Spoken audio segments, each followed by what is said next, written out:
Good afternoon, everyone, and thank you for tuning in to our late afternoon update. I'm Victoria Holmes here in the digital studio. We're starting off our update with the crime tracker here in the East. A statewide Amber Alert has been issued for a 10-year-old Sampson County girl. Brianne Marie Jones is a 10-year-old girl, approximately 3 feet 4 inches tall, weighing about 75 pounds. She has light brown hair and green eyes. Jones was last seen wearing a gray and pink Adidas hoodie, red leggings, white Adidas tennis shoes with pink stripes. Jones also wears glasses.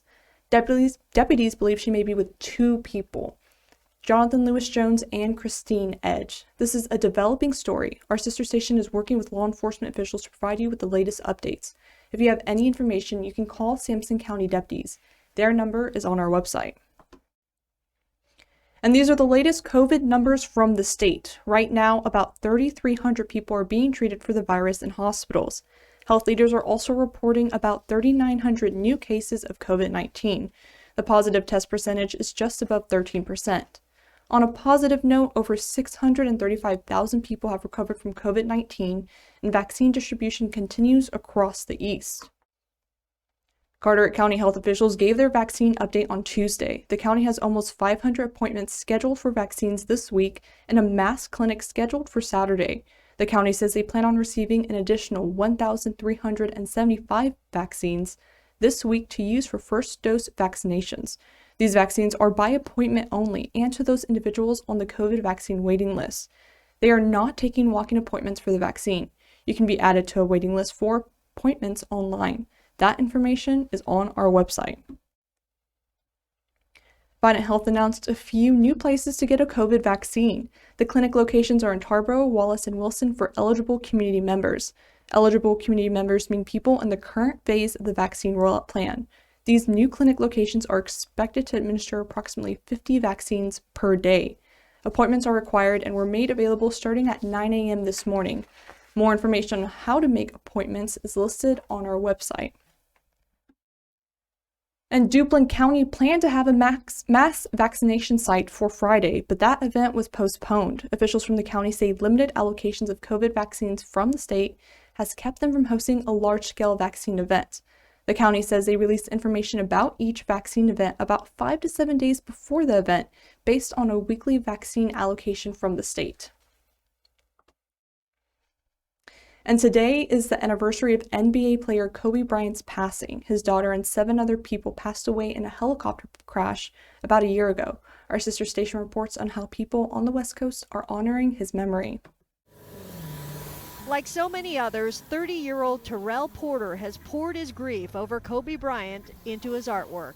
If there's anything that you want to do like great, if you want to be great, you always refer back to Kobe Bryant. Like, you have to. Porter's latest work is a massive commissioned piece on a building not far from the Staples Center. It is among hundreds of works being tracked by fellow Laker fan Mike Asner, who channeled his grief by setting up a website, kobemural.com. And really, it's just an interactive map and information and city guides just to make this process easier for fans to find them. The current count is well over 400 Kobe murals, and almost half are nowhere near LA. Seeing these murals really in every corner of the world in areas that I never thought Kobe would reach and he would have an impact. But I'm no longer amazed anymore. It's really a global thing going on with his Mamba mentality. It's worldwide. I have decided to skip college and take my talent to the NBA. My name is Kobe Bryant, pleasure to meet you. Your career is just blossoming like a tulip. Almost a year since the world lost the Laker legend, his daughter Gigi, and 7 others, there is no doubt they will never be forgotten. While many new murals are popping up this week in Southern California, this large one surfaced recently in Tampa, Florida. And just this week, Kobe Bryant featured in a tribute wall in Birmingham, Alabama. It gave me a sense of purpose. It made me feel like what I'm doing something for the youth.